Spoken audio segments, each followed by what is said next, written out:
Welcome to the celebrated nightly news of Calaveras County. We thank you for stopping by. We do.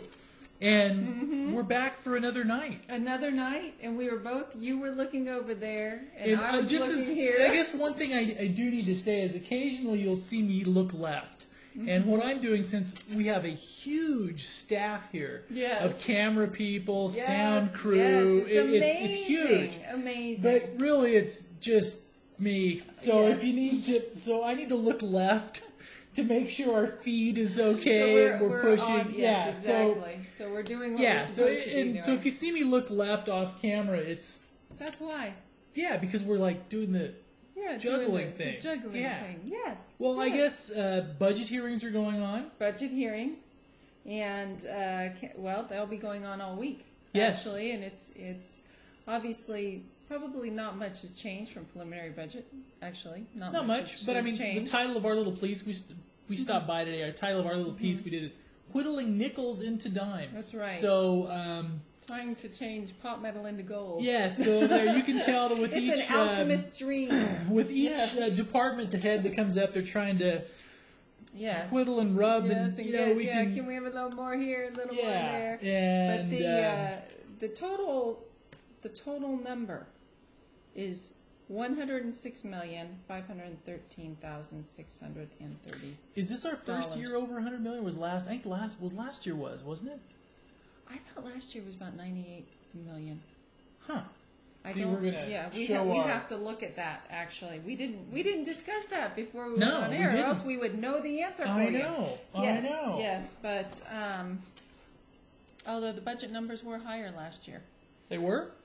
Yes, because there was more tax revenue coming in. and that kind of stuff. A lot more property tax money coming in last year, so that made it a banner budget year. So they didn't have to cut very much last year, but this year all the departments are having to whittle back. Whittle back, and nickels into dimes is sort of an interesting metaphor for what they're doing over there at the government center. Or actually, Cal Works building this week. The Cal Works building. So if you want to go by and see scintillating county government at work, you can do that. This week. Also, I guess to top our news is there was another motorcycle crash. Yes, there was. In the county early yesterday morning. And we're talking about this because it's a appropriate rural county story. That's right. Go ahead, Sarah. Oh, no, John. I leave the honors to you. Oh, all right. Okay, here we go. Let's see. Cow in the road causes moderate injury motorcycle accident. And here we go. This happened on Milton Road, down close to the Stanislaus County line. Yes. And a 48-year-old Valley Springs resident, which we will remain nameless. If you really want to dig, it's on the site. That's right. Why broadcast people's names unless... We have to, exactly. Right? Okay. So, a 48-year-old Valley Springs man was riding his Harley on Milton Road, and it was dark. It was 4:30 a.m. Came around the corner, and there was a cow. So right there in the middle of the road. Since discretion was the better part of valor, he decided to take evasive action instead of broadsiding the cow. Because cows are very big animals. Yeah, you don't want to hit a cow. No. And this is, we'll read from the CHP press release here. And here we go. As he came through the turn, he saw a large cow crossing the roadway directly in front of him. They were large animals. From his left. In order to avoid striking the cow, he slammed on his brakes and took evasive action. When he did so, he lost control of his motorcycle, laying it down on its right side. Yes. And he slid to a stop in the opposing lane. I searched injuries. Yes. Go ahead. Broken ankle and left shoulder and stuff. Left shoulder. And this is from the CHP officer. I searched the area after the scene was cleaned up in search of the cow. I was unable to locate the animal. However, I did locate several fresh droppings in the roadway. So, we have empirical evidence that a cow was there. A cow was there. That's investigative reporting. Yes. So, we know the cow was there. We know the cow was there. Although the cow could not be found at the time. Yes. Of the so it was actually, what if it was like Far Side? What if the cow was just standing there? Yes, next to the fence. Yeah, standing there. Next to the fence. erect, and it could have been. You never know. Could have been. You never know. Yeah. So that was and it's appropriate Calaveras County news because a man wrecked his vehicle avoiding a cow. Exactly. And the cow was fine, apparently. If the cow walked away, the cow was fine. Nobody hit the cow. Nobody hit the cow. But apparently it did scare the out of it. Yeah. Yes. Because on to other news. Left that behind, right? The empirical evidence that he was there. That was right. Yes. Just piles and okay. Piles. Endowment for Youth Grant funding. There you go. Is the next story. Mark Twain St. Joseph's Hospital is now accepting applications for its 2007 Endowment for Youth program, and the hospital's thrift shop program actually funds these opportunities for young people for not-for-profit Calaveras County projects that provide services to young people ages 0 to 18. And in 2007, $32,194 was awarded to 60 community programs. Very nice. Yes, so they're accepting applications, and you can actually contact Diane Rodriguez at 736-0864 if you want more information on how to apply for a grant from Mark Twain St. Joseph's Hospital. And on our follow-up segment, we have our site of the day. We had a little bit of a moose/elk controversy last week because we were trying to see if we knew there weren't any moose, but we thought there may be a moose derivative. We weren't sure if there were elk. Yeah, in and California. I thought there was because I thought there weren't. Yes. Yeah, so and we couldn't find and whether there were or not, but there are. Well, this is kind of interesting. So the site of the day on thepinetree.net is on Tule elk. All right. Tule elk is a subspecies of North American elk that only occurs in California. Oh. They are smaller and lighter in color. California-specific elk. Smaller and lighter in color than other species of elk. For thousands of years, vast numbers of Tule elk thrived in the grasslands of central and coastal California until those dastardly humans came along. That's right. Ran them off their land. In the mid-1800s, following the gold rush, uncontrolled market hunting and rapid agricultural development nearly drove them to extinction. Oh no. They were gone from the Point Reyes area until the 1860s. In 1874, the last surviving Tule elk, possibly as few as 2 individuals, were discovered and protected in the southern San Joaquin Valley. Beginning in the early 1900s, conservation efforts grew from those 2? I think so. Including reintroduction programs have increased statewide population to more than 3,000. They must have introduced other elk into the herd, you think? I don't know. Tule elk were reintroduced into the Point Reyes National Seesaw in 1978. Since then, the elk have grown from 10 animals to over 400. Wow. One of the largest populations in California. There are 2 separate herds of Tule elk at Point Reyes. The larger herd is Tamales Point? Tamales? And the other herd is at Limatour Wilderness area. So there we go. Now that puts to rest the great moose/elk controversy on do they exist? But moose and elk are not the same animal. But aren't they cousins? I think they're related. Yeah. So,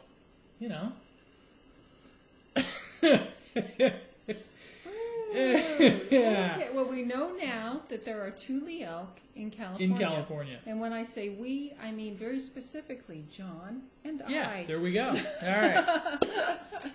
And also another little bit of, should we go to more light news? More light news. All right, Here we go. More light news. And this is one where last weekend in the Cedar Center, there was the Arts and Crafts Fair. And we spent most of our time filming the juggler. He did a really good job. So we have some little clips here which we will play from the juggler.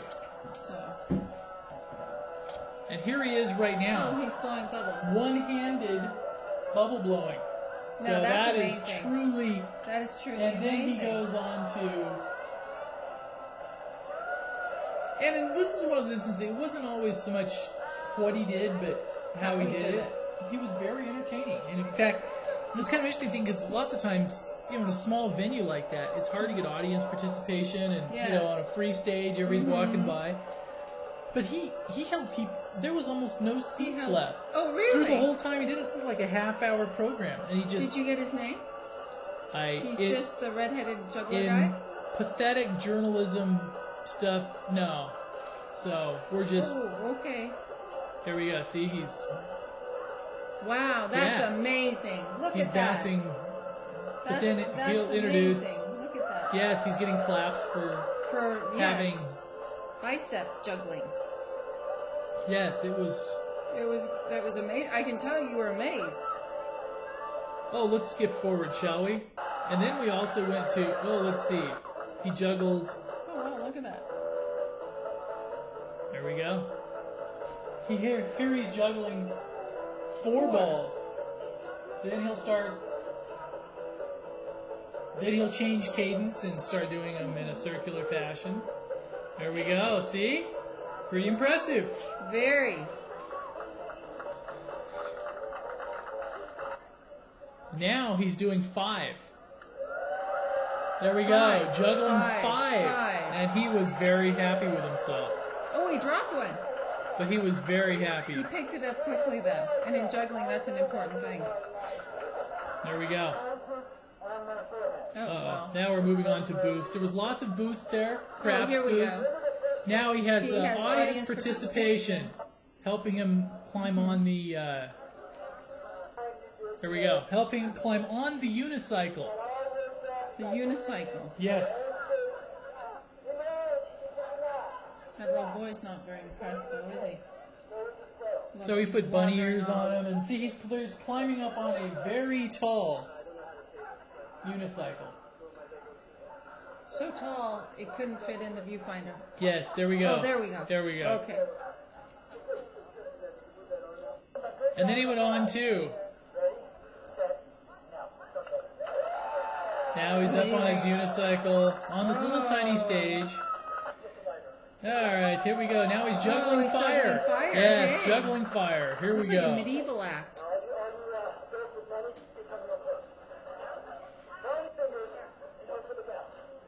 We are juggling fire here. Yes, we are. We're watching a fire juggler. Does he eat the fire? Here we go. See? Here we go. We are juggling fire on top of a unicycle.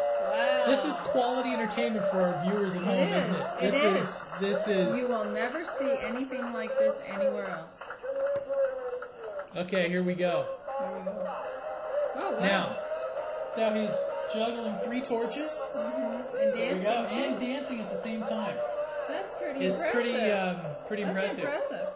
And why this caught my fancy more than the booths, I don't know. But he worked hard at it. You know, I mean, sometimes he put a lot of energy into it. He certainly did. So, there we go. And the music matches. Oh, he drops one, then he just starts dancing. Dancing juggler.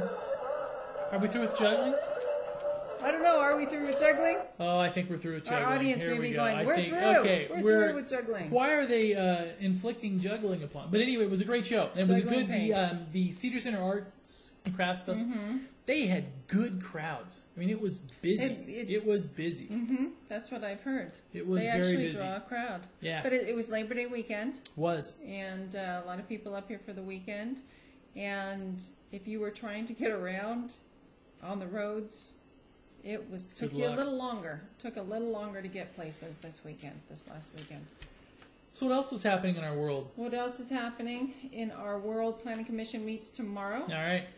And that is in Government Center at, let me get you a time here, 9 o'clock. And there's some pretty good stuff on the agenda. There is actually. Let's see here. You probably know more about this than I do. Oh, I think they're refining some of the setbacks, some of those septic setbacks, and some of the other issues on there. Zoning amendment and tentative subdivision tract map in Valley Springs area to divide 34.5 total acres into 171 lots including 162 residential lots, and that's down in Valley Springs, North Vista Plaza. And also they will be talking about Gold Strike Heights, reapproval to divide approximately 13.5 acres into 27 single-family residential parcels. Yeah. Initially, this is a portion of the project originally approved as an 84-unit subdivision. And this is phase 2. Phase 2? Gold Strike. So the Planning Commission will be looking at that and extension of time and zoning code text amendment for and also building and septic permits. Coming up on that, and coming up in a couple weekends, is we hadn't mentioned much about it yet, is the Ironstone Concourse. Oh, that has really grown. And you realize that grown. the Ironstone Concourse is one of the largest concourses on the West Coast, other than Pebble. It is. You know, other than the Granddaddy, which. But it's gotten bigger and bigger, because I remember when it was not so large, and now you go out there and they have these cars that they had are over so 300 rare. last year. And the interesting one is they're going to have James Dean's car. Ooh, this year. Here this year. Oh, yes, very they are. Nice. And we put up, just if you hadn't been to the Ironstone Concourse, up on our site, thepinetree.net, we have video of last year's awards ceremony. You can watch the whole thing. Runs like a half hour. Not too bad. And it is all of the award winners. Wow. Yeah, so if you want to watch that, and that is going to be September 21 and 22. Proceeds go to help benefit 4-H. And we have about 150 slides up there as well. If you 150? Yeah, we didn't take many pictures. Those are for people with high-speed internet, right? Well, if you're on dial-up, you can still peruse. You may be sitting there for a little while, but they're definitely worth waiting for. You can still peruse. Let's see. Here we go. I mean, some of the award winners. Here we go. See the old classic Woodies, and I know you probably can't see the pictures very well, but that's coming up. Mark your calendars. Mark your calendars. It will be a good one, and it's a benefit, like you said earlier, for 4-H. Yes. So, out there at Ironstone. Of course, they're also having concerts again this weekend.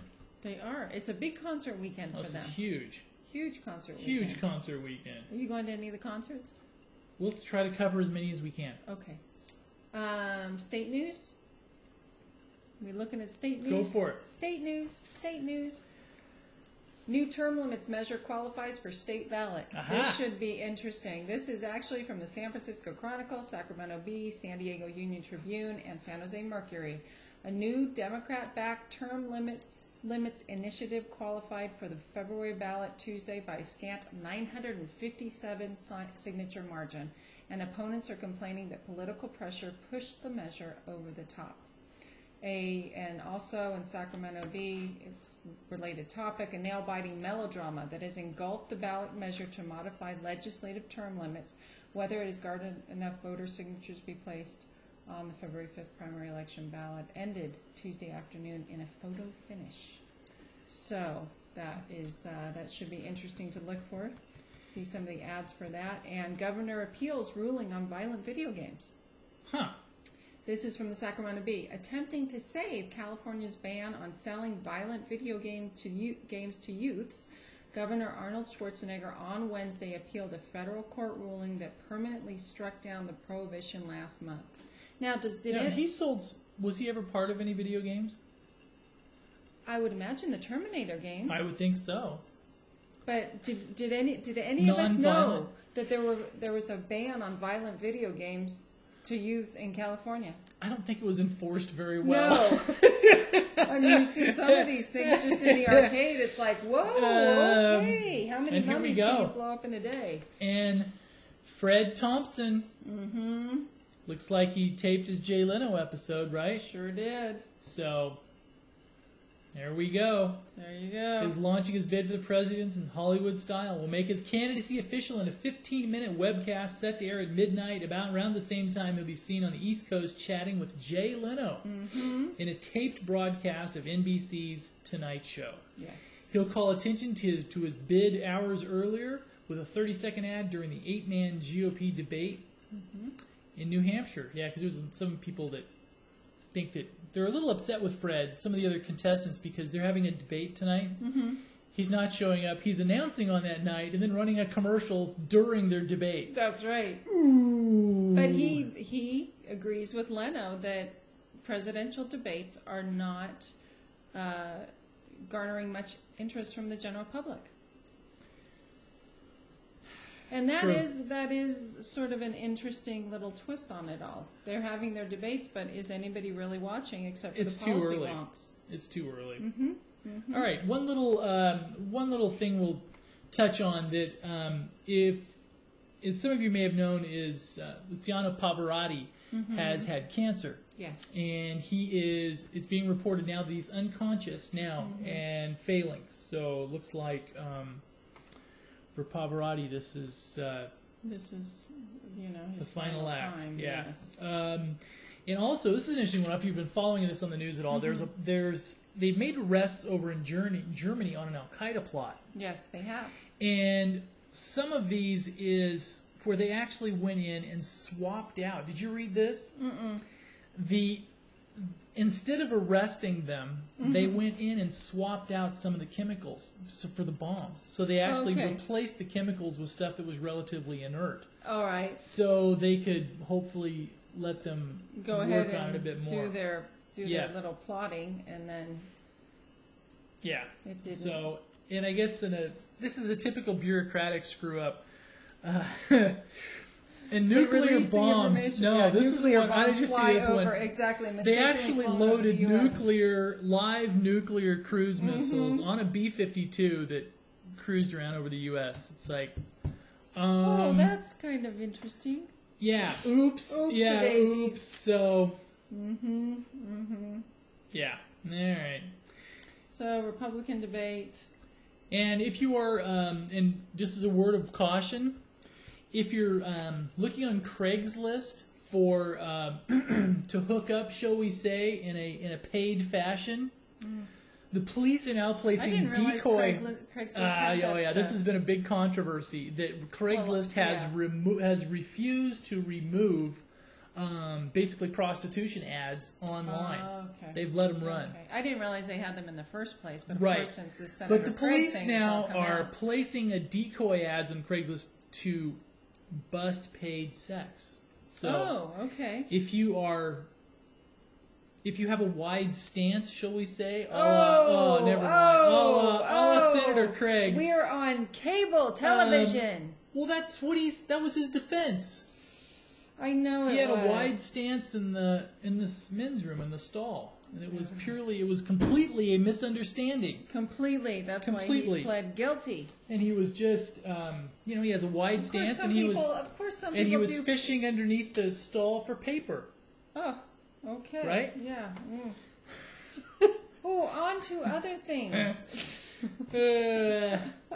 Rabid bear killed after attacking Maryland home and wrestling with occupants. That's kind of like our chupacabra story. The chupacabra story, yes, the mythical chupacabra. The mythical chupacabra, which apparently exists down there. Yes.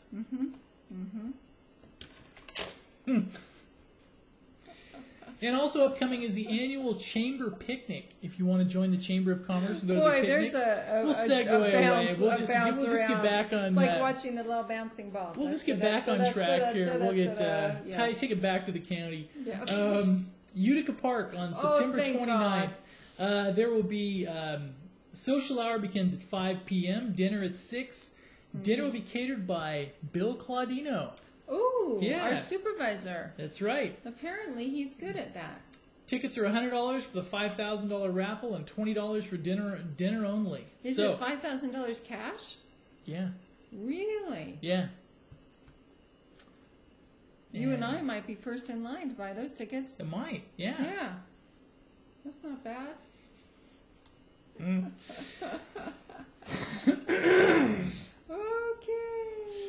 Should we do weather? We should do weather. It's weather time. It's weather time. Ooh.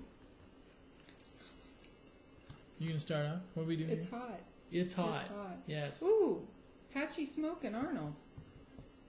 And Thursday, one of the things we've added on the site, thepinetree.net, we added today, and Cal Fire was having a little bit of issues with their feeds. You may have gotten a couple errors, but Now through the end of fire season, we are going to put a feed basically from CAL FIRE, which will show all of their active incidents. Now these aren't going to be the normal ones we have hopefully around here. For example, like the Avery fire from a couple weeks ago wouldn't even make this list.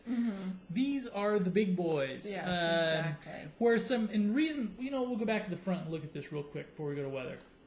Real briefly here. Okay. And what... Come on, there we go. All right. Now on the right, if you go to our site, on the right-hand side of the page, you'll see the active CAL FIRE information list. This is the Moonlight Fire in Plumas County, the Lick Fire in Santa Clara County. For example, like the Lick Fire now is well over 11,000 acres. Yes. And that's contributing to a lot of the smoke. And so we have, Siskiyou, and most of these are the many hundred to several thousand acre incidents. These are the big boys. They're the big fires. These are the big ones. So if you're curious about that at all, it's just all right there. And that will help. Obviously there's a breaking fire locally. We'll break in and and tell you about that. But lots of times this smoke is just piling up. And that's true, and that's it where it's coming from. Exactly. So patchy smoke Thursday, 89 degrees. Friday, 88 degrees, and Saturday, 89 degrees, and that was in Arnold. Bear Valley, clear, low of 45 tonight. Ooh, wow. High of 77, low of 48, high of 77 on Friday, and a high of 78 on Saturday. So we're seeing the 40s and a low. Murphy's weather, patchy smoke, a high of 93 degrees on Thursday. Friday, 92 degrees, and Saturday, 93 degrees. Angels Camp, patchy smoke, low of 60, high of 92, low of 61, high of 90. Low of 59 and a high of 92 on Saturday. Okay. Wow. I better look for Bangor, Maine weather, huh? You should. I was looking for Copperopolis weather. So I have to go down there. And Bangor, Maine weather is very similar to Bear Valley weather right now. Actually, it is. High of 72 with a low of 55. But tonight in Bangor, Maine, it's today a high of 68 with a low of 40. Wow. 40. That's chilly. Yeah. Tomorrow, high of 72, low of 55. Friday, high of 84, low of 60. Saturday, high of 83, low of 57. Okay. And Copperopolis, Wednesday, 93 degrees. Thursday, 96 degrees. Friday, 91 degrees. And Saturday, 92 degrees. So it's actually kind of nice in Copper. It is. Let's go to Valley Springs. Let's see who will get there fastest. I'm going somewhere else. I'm betting it's you. It might be me if he's going someplace else. I'll tell you that much. Ooh, okay. See, and we're trying to do better at hitting our exact marks. Our exact marks. That's yes. right. Okay, right. Valley Springs. Here we go. Valley Springs. Come on, come on. Smoke. It's still loading. Still loading. Still loading. Dun, dun, dun, dun, dun, dun, dun. Ah, there we go. You got it? Thursday, 96 degrees. Friday, 91 degrees. And Saturday, 92 degrees. All right. Okay. And we thank you very much for stopping by. And thank you for, joining us. Joining us. We had hard-hitting pieces like juggling footage. That's right. Touched on the Chupacabra and the Thule elk. And Thule elk. I mean, this was hard-hitting. Hard-hitting news tonight, I tell you. This was had an edge to it. Certainly did. An edge of what? I'm not We're quite not sure. Quite sure, but figure it out, maybe. Join us tomorrow. We may have the answer. Join us tomorrow. And let's see. We may have like 20 seconds for something here. Let's see. 20 seconds to watch you go through the computer? That's not very good. That's not very good. It's not scintillating television. It's not good TV. So I guess we'll just leave you. We'll leave you with a concourse. A concourse picture. So there we go. So nice going out to the concourse. That's right. And what date is that again? The 21st and 22nd. That weekend. Of September. Very nice. Thank you very much, and you have a great night, and we will see you tomorrow, we hope, on the celebrated nightly news of Calaveras County. Calaveras County. Good night. Good night.